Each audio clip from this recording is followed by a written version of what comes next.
அசைந்தாட நான் கண்ட பொருள் கூறவா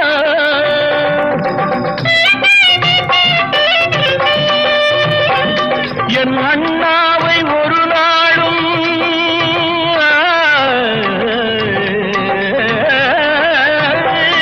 என் அண்ணாவை ஒரு நாளும் என் உள்ளம் மறவாது என்றாடும் விதம் அல்லவா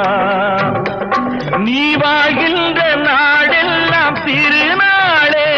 என உனை கொண்ட மணவாளன் தினம் பாட பூமழை தூவி வசந்தங்கள் வாழ்த்த